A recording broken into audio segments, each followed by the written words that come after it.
Assalamualaikum warahmatullahi wabarakatuh. Selamat siang dan selamat datang kepada seluruh hadirin dalam acara Bantuan Subsidi untuk Pendidik dan Tenaga Kependidikan Non-PNS di lingkungan Kemendikbud tahun 2020. Telah hadir bersama kita pada siang hari ini yang kami hormati Menteri Pendidikan dan Kebudayaan Bapak Nadiem Anwar Makarim. Selamat siang Pak.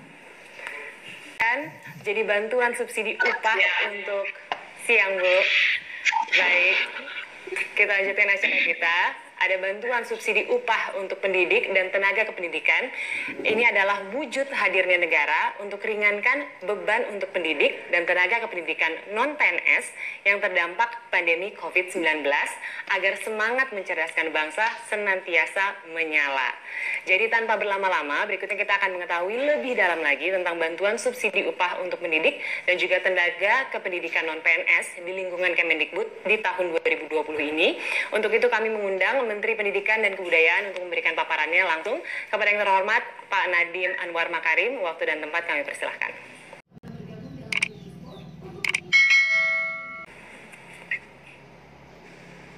Terima kasih. Assalamualaikum warahmatullahi wabarakatuh. Saya ingin pertama ucapkan terima kasih atas kehadiran Bapak Menpan RB, Bu Menkyu, dan Bapak Menek BUMN untuk kehadirannya hari ini yang sungguh menggembirakan bagi ujung tombak pendidikan kita, yaitu para guru-guru honorer dan juga dosen kita. Jadi saya ada sedikit presentasi untuk memaparkan apa saja program bantuan subsidi upah bagi pendidik dan tenaga pendidikan. Jadi ini sangat kabar yang gembira bahwa kita berencana untuk memberikan bantuan subsidi upah ini bagi sekitar 2 juta orang. Dan dalam jumlah sebesar 1,8 juta yang diberikan sekaligus satu kali kepada masing-masing penerima itu. Siapa saja yang akan kita berikan adalah kepada dosen, guru non-PNS, guru yang diberi tugas sebagai kepala sekolah, pendidik PAUD, pendidik kesetaraan, dan juga tenaga perpustakaan, tenaga laboratorium, dan tenaga administrasi. Berarti operator sekolah pun termasuk di dalam bantuan subsidi upah ini.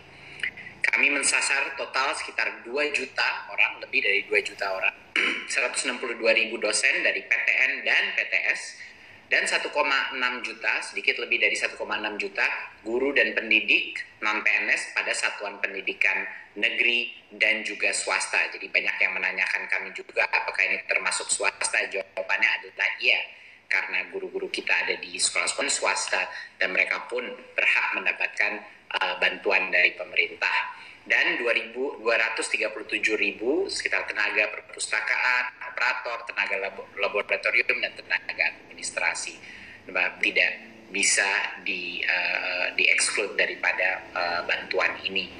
Nah, salah satu hal kenapa kita pemerintah melakukan bantuan subsidi upah adalah untuk membantu ujung tombak pendidikan kita di berbagai macam sekolah kita yang sudah berjasa untuk membantu pendidikan anak-anak kita, tapi mungkin di situasi seperti pandemi ini ada berbagai macam gejolak, bukan saja di bidang pembelajaran tapi juga di bidang ekonomi, dan kami menyadari ini. Dan sekali lagi ini adalah hasil dari perjuangan bukan hanya Kemendikbud, tapi hasil perjuangan dari Kemenpan RB, Kemenkyu, Menek BUMN, dan tentu saja dorongan dari Pak Presiden, dan juga dari dukungan penuh dari Komisi 10 DPR RI yang telah juga berjuang untuk bantuan ini. Berikut. Apa saja persyaratan bagi pendidik dan tenaga pendidikan non-PNS untuk menerima BSU? Kami di Kemendikbud selalu dalam melakukan bantuan sosial apapun atau bantuan pendamping seperti pada saat kita melakukan kuota, selalu mengutamakan kesederhanaan daripada kriteria sehingga memudahkan para penerima untuk mendapatkannya. Kriterianya sangat sederhana: warga negara Indonesia, berstatus bukan PNS, memiliki penghasilan di bawah 5 juta rupiah per bulan, dan tidak menerima bantuan subsidi upah gaji dari Kemenaker, dari program-program lainnya. Ini dan juga tidak menerima kartu prakerja sampai dengan tanggal 1 Oktober 2020. Alasan kenapa kita tidak memberikan ini agar bantuan sosial kita itu adil dan tidak tumpang tindih. Tidak ada individu yang menerima bantuan berlimpah sehingga yang lain tidak mendapatkan. Jadi ini merupakan suatu kriteria kami yang sangat sederhana sehingga semua bisa menerima dengan cepat dan efisien. Yang berikut, bagaimana mekanisme pencairan BSU ini? Jadi Kemendikbud telah membuat rekening-rekening baru di bank-bank untuk setiap PTK penerima BSU ini. Bantuan itu disalurkan secara bertahap sampai dengan akhir November 2020, ya.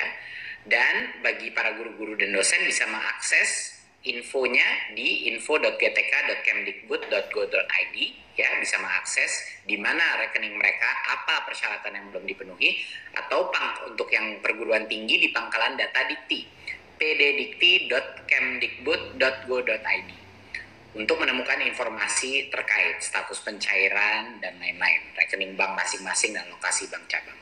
Ya, pada saat berdasarkan informasi di online itu sudah lengkap dan sudah dibilang sudah bisa pergi ke bank untuk mencairkan, maka PTK menyiapkan dokumen-dokumen dan dibawa kepada bank penyalur. Dokumen apa saja yang harus dibawa? Tentunya kartu tanda penduduk KTP, NPWP jika ada, kalau tidak ada tapi masih bisa menerima.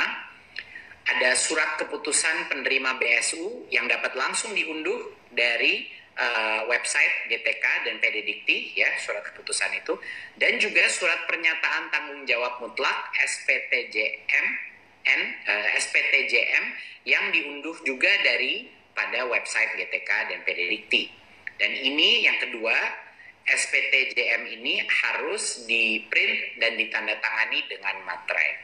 Ya, jadi semua kebutuhan di luar KTP dan NPWP itu ada di laman website baik GTK maupun PD Dikti. Pada saat itu sudah lengkap, mari PTK akan mendatangi bank penyalur dan melakukan aktivasi rekening dan langsung menerima BSU tersebut. Ya, PTK membawa dokumen. PTK diberikan waktu untuk mengaktifkan rekeningnya hingga tanggal 30 Juni 2021. Ini kita memberikan waktu yang sangat panjang untuk memastikan semuanya bisa mendapatkan. Kalau misalnya ada kendala teknis, dia cukup waktu untuk mendapatkannya. Saya rasa sekian dari saya. Mungkin terakhir yang saya ingin ucapkan adalah bahwa ini adalah bentuk apresiasi dan juga keprihatinan dari pemerintah pusat untuk semua jasa guru-guru non-PNS yang sudah ada di negara ini. Di masa krisis kesehatan ini dan krisis ekonomi ini, pemerintah harus hadir untuk para tenaga honorer kita dan juga dosen-dosen kita untuk membantu mereka melalui masa kritis ini dengan ekonomi, bantuan dukungan ekonomi yang bisa menyemangati mereka untuk terus mendidik anak-anak kita, untuk terus berinovasi di bidang pendidikan. Terima kasih. Wassalamualaikum warahmatullahi wabarakatuh. Waalaikumsalam.